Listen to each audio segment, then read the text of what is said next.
There's only 600,000 humans in this world, and everyone else is just an animal soul. The 600,000 are Jewish souls. Quite honestly, everyone else is an animal that's taking up space. So like you should try to clear up as many of them as possible.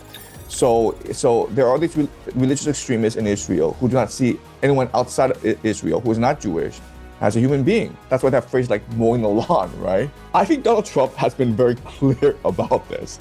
He is going to get a third term. And the reason why is that if he ever steps out of office, the Democrats come to power, the first and only thing that Democrats are going to do is persecute this guy to death, okay? I mean, think about what happened to him like when he left office in 2020, right? There was an FBI raid on Mar-a-Lago because he had some classified documents that everyone in Washington had. Most people think the world is run by governments, and that leaders like Trump are the ones making the calls. Presidents give orders. Parliaments pass laws. The people vote, and the system responds. But what if even Trump, at the height of his power, was stepping into decisions already shaped somewhere else entirely? Not in the White House, not in Congress, but at a much higher level most people never even think about. That is the argument Professor Jiang has been making for years. And right now, as war tensions rise in the Middle East and the dollar starts to wobble, his framework is starting to look less like theory and more like a map of how Trump walked into something bigger than himself. He is not a political commentator. He teaches history in a high school classroom. His students sometimes find the lessons uncomfortable. He says that is exactly the point. This is what he sees happening, even with Trump. And it deserves a very careful look. So I have a theory, okay? So my theory is that the people who are doing this are not the elite. The people who are doing this, engaging social control, are the liberal intellectual class, okay? So let me explain. So in the 1950s, there was a very popular book called The Power Elite by C. Wright Mills. And he's trying to explain how American power works. And he makes this argument, which is like the people at the very top, okay? The people who are at the very top of industry, finance, politics, they don't really care. They're just indifferent. The people who really care are the 10%, not the 1%, but the 10%. The 10% are journalists, are teachers, are professors, are doctors. They are the intellectual class who control public opinion, who control the public narrative.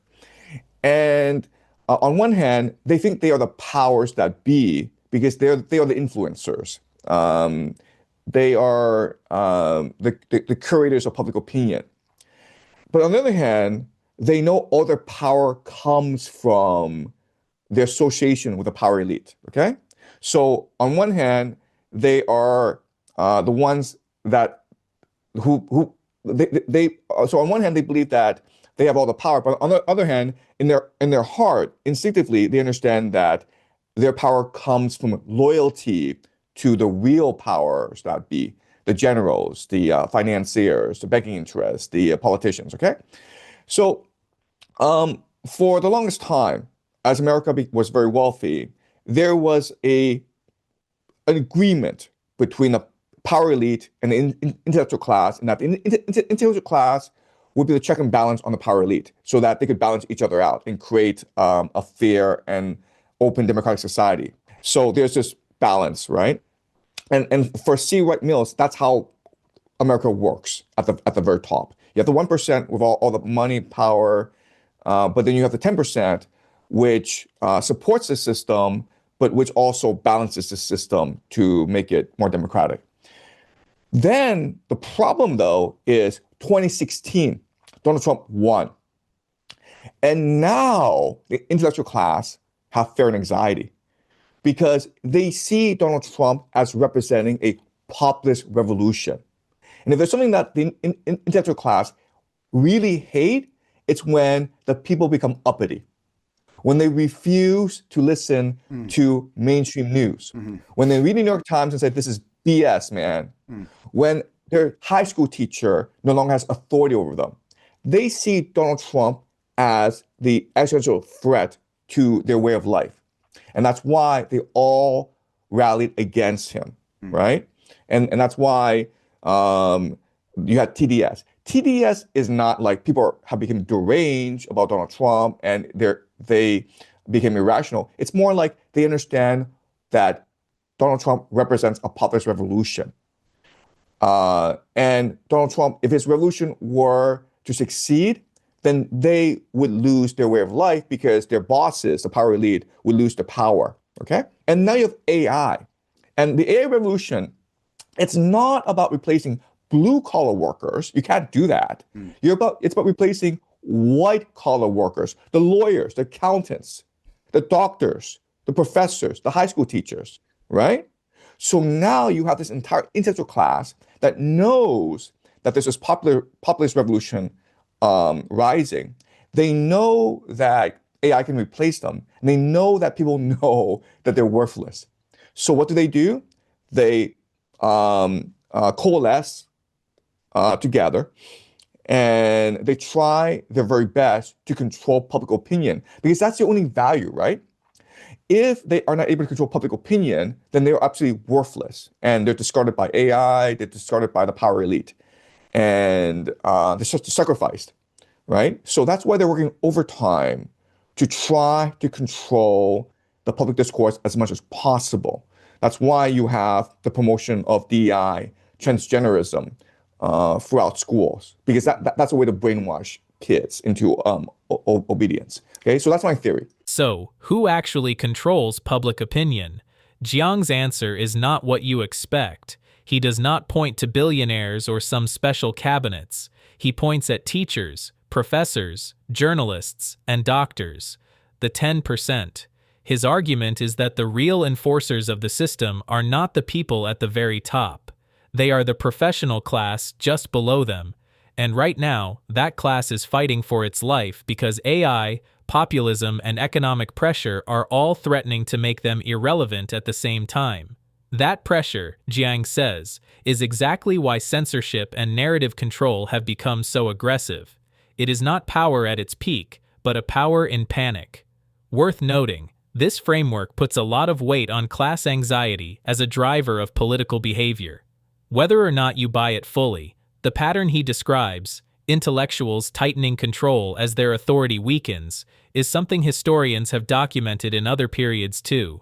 So in 1992, there was this election contest between George H.W. Bush and Bill Clinton. And everyone just assumed H.W. Bush would win it easily because, first of all, it's very hard to unseat an incumbent president. Second of all, Bush had just won this very popular Persian Gulf War.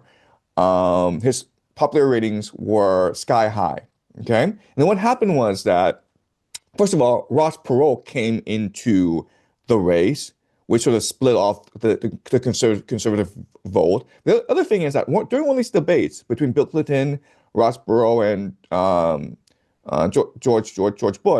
George Bush, during the debate, he looked at his watch. And this was captured live on national TV. You're in a debate,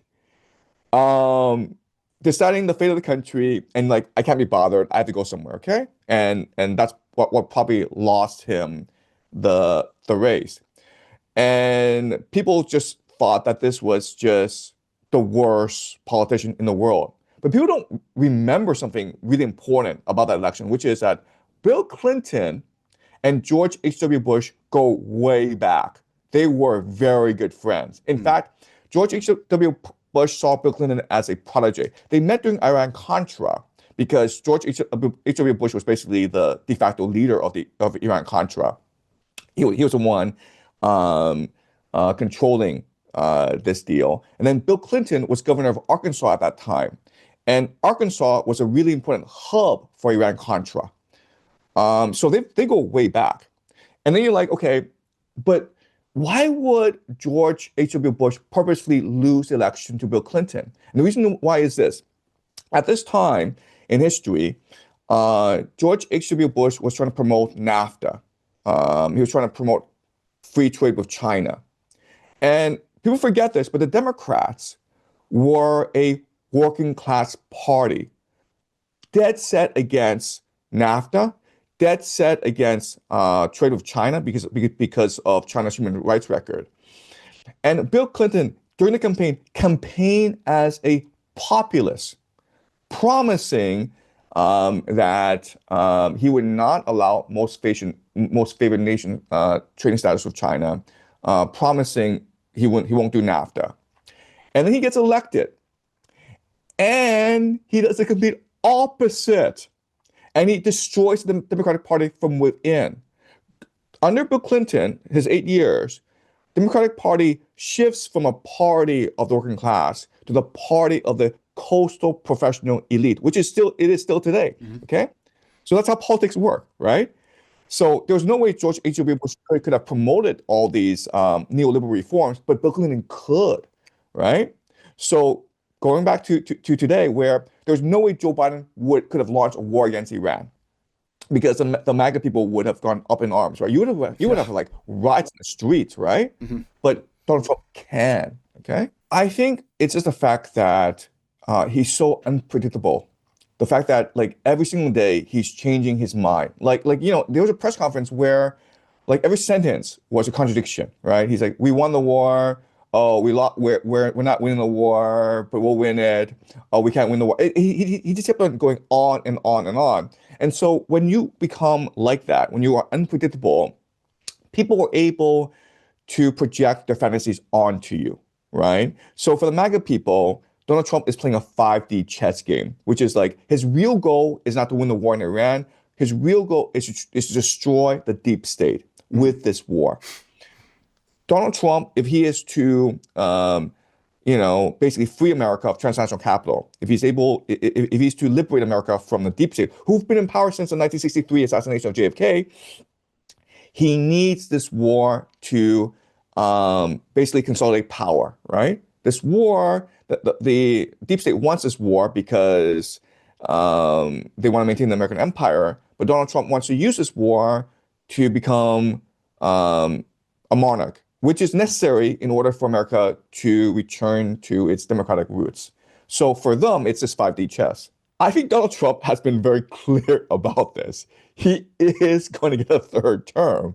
And the reason why is that if he ever steps out of office and the Democrats come to power, the first and only thing that Democrats are going to do is persecute this guy to death, okay? Yeah. I mean, think about what happened to him like when he left office in 2020, right? There was an FBI raid on Mar-a-Lago because he had some classified documents that everyone in Washington has, right? So everything in Washington, D.C. is classified. Now, this is the part that stops most people cold, because it is not speculation, it is a documented pattern. Jiang's argument is that political rivals are sometimes not rivals at all, that the same economic agenda moves forward regardless of who wins, that Bill Clinton delivered NAFTA after campaigning against it was not a betrayal of his base, but an assignment. He applies that same logic to today. A Democrat could not have launched this war in Iran without mass protests. A Republican from the establishment could not have either. But Trump can, because half the country trusts him, and the other half is too stunned to organize. You do not have to agree with every part of this to see why it is worth taking seriously. The mechanics of how unpopular policies get passed through popular politicians, that is a real thing.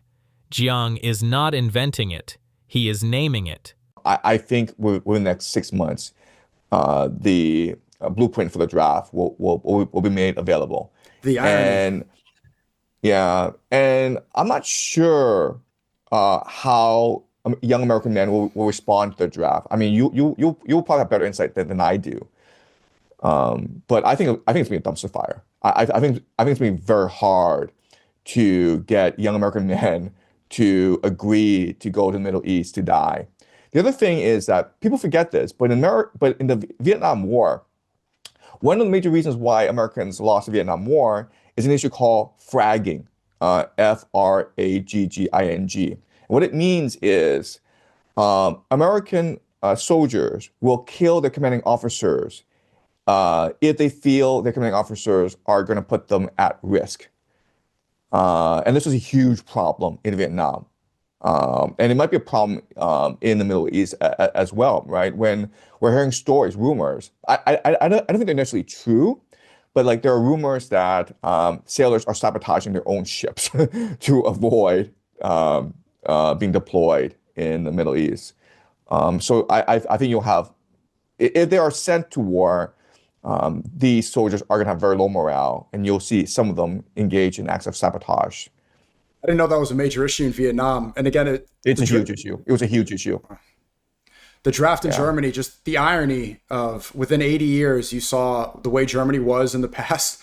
And now look that they're going to send their young men who were once completely, literally the opposition to Israel, now dying for them within 80 years. It shows just how powerful this empire became. Is there any empire that has risen to this level of power this quickly other than Pax Judaica?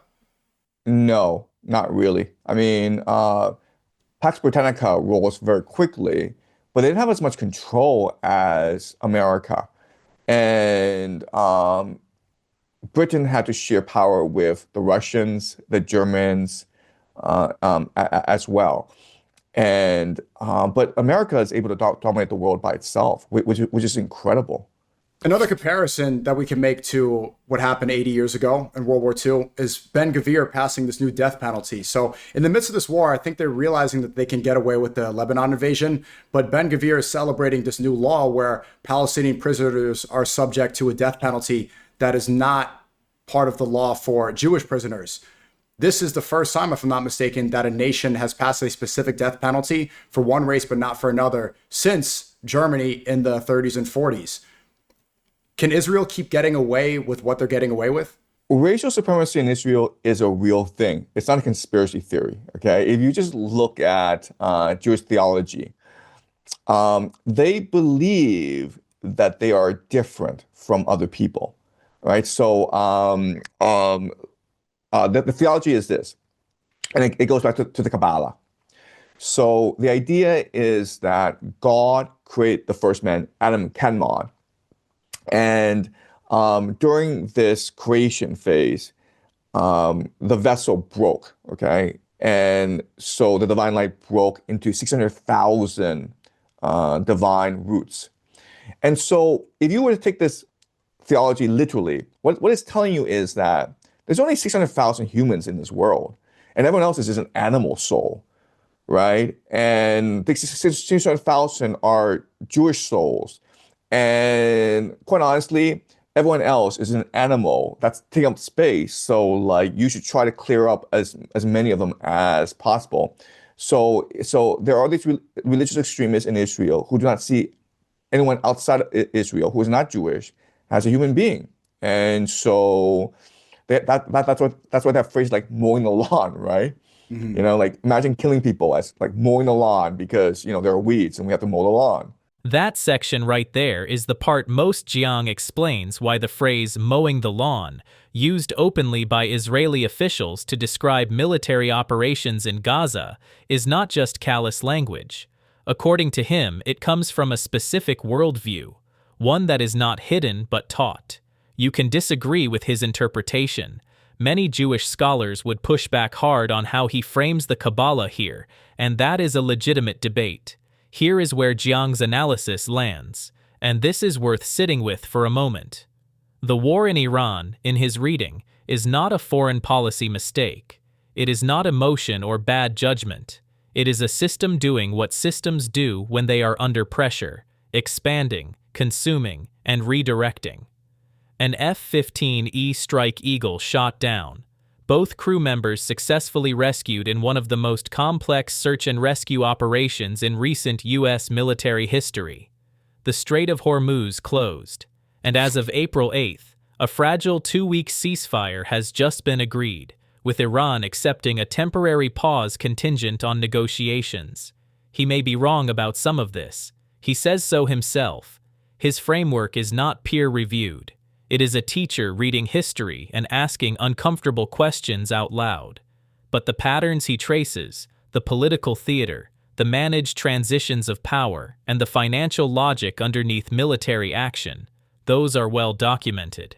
Now, whether you agree with him or not, the world he is describing looks a lot like the one we are actually living in right now. That is it for today. If this hit different, share it with someone who needs to hear it. Don't forget to hit the like button and subscribe. See you in our next video.